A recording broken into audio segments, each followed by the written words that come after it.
Murat abi oradadır abi.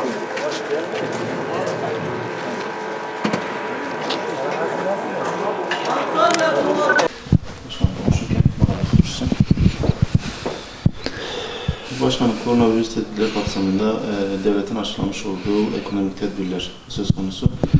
ATSO olarak siz bu tedbirlere nasıl bakıyorsunuz? Ömer Bey, öncelikle duyarlı olmanızdan dolayı teşekkür ederiz. Koronavirüsle ilgili malumunuz Türkiye, dünyayı saran bir hastalık. Maalesef geç de olsa Türkiye'ye kadar geldi. Bunu Sağlık Bakanımıza gerçekten teşekkür ederiz. Başladığı günden bugüne kadar ciddi tedbirler almak kaydıyla, insanlarımızı sürekli basın açıklamasıyla bir rahatlatma, basın açıklamaları sürekli yaptı. Bundan dolayı Sağlık Bakanımıza teşekkür ederiz. Malumunuz tabii ki ciddi anlamda etkileniyoruz. Özellikle iş dünyası olarak bu virüste ciddi anlamda etkileniyoruz. Temennimiz bir an önceki bu virüsü atlatmaktır. Avrupa'ya bakıyoruz, ciddi vakalar vardır. Bu süreçte bizim vakalarımız da sürekli artıyor. Ama mücadele ediyoruz ciddi anlamda. Bu ile ilgili sabırlı olmamız lazım.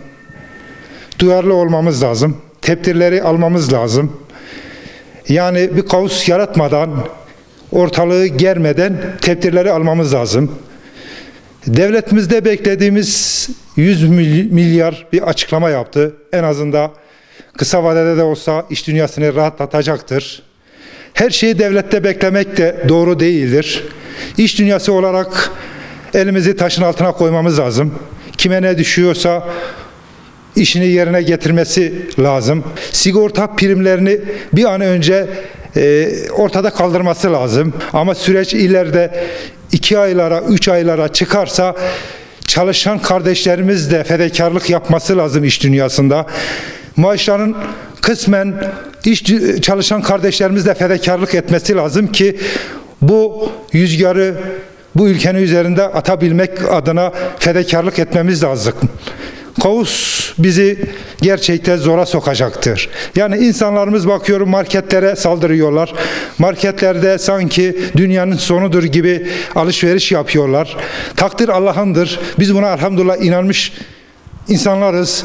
Bankalar en azından kısmen de olsa 2 ay mı olur, 3 ay mı olur, sıkıntıda olan iş dünyasındaki tacirlerimizle ilgili takibe atılmaması, bunlar da sabır etmesi lazım. Birbirimizi korumamız lazım. Yani bunu fırsata da çevirmememiz lazım.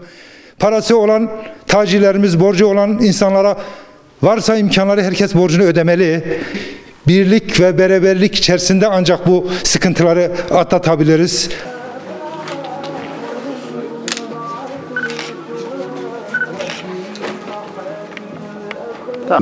Ya şu anda biz mesela bir işletmeci olarak sabah geliyoruz. Tabi Allah Azze ve Celle ayet-i kerimede şöyle buyuruyor. El-Rizk alallahi Teala.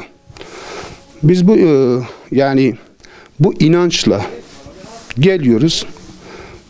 Yani iş yerlerimizi açıyoruz. Tabi yanımızda çalışan personellerimiz var.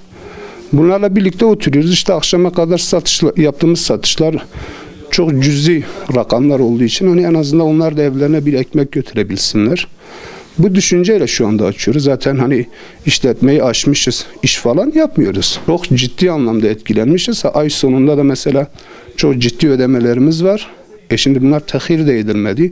Şöyle bir şey, yani böyle bir felaket söz konusu olduğu zaman yani önce bir fakire bir yardım edilecek. Zengin zaten zengindir, parası var adam. Hepimizin durumu aynı.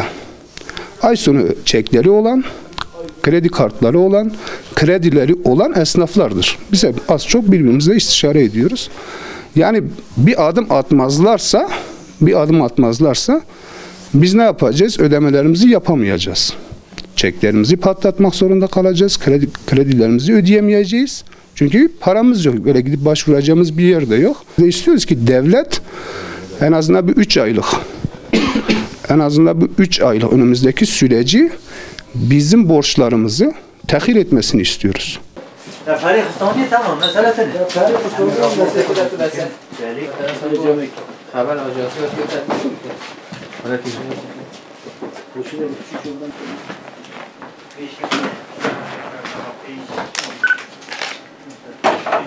Esnaflarımız bu konuda gerçekten zaten kış şartlarında biz iş yapamıyoruz. 3-4 ay, 5 ay gibi bir sürede iş yapamıyoruz. Tam işlerimiz açıldı derken koronavirüs ortaya çıktı. Bu da haliyle etkiliyor. Bazı iş yerlerinin kapanması, örneğin kafelerin, kahvelerin, bu durum köylüleri, öğrencilerin buradan gitmesi, bu durumlar esnafı da etkiliyor. Devlet destek vermesi gerekiyor. Örneğin iş yerimizi kapattığımız zaman vergilerimizdir, ödeneklerimizdir, yaptığımız bağlantılar var. Bu bağlantılar ne olacak? Evraklarımız, çek gibi evraklarımız var. Biliyorsunuz bu tür işlerde hep evrak üzerine, banka üzerinden dönüyor. Bunlar nasıl olacak? Bunlar hakkında geniş bir bilgiye sahip değiliz. Elemanlar var, bunların ödemesi, sigortaları var.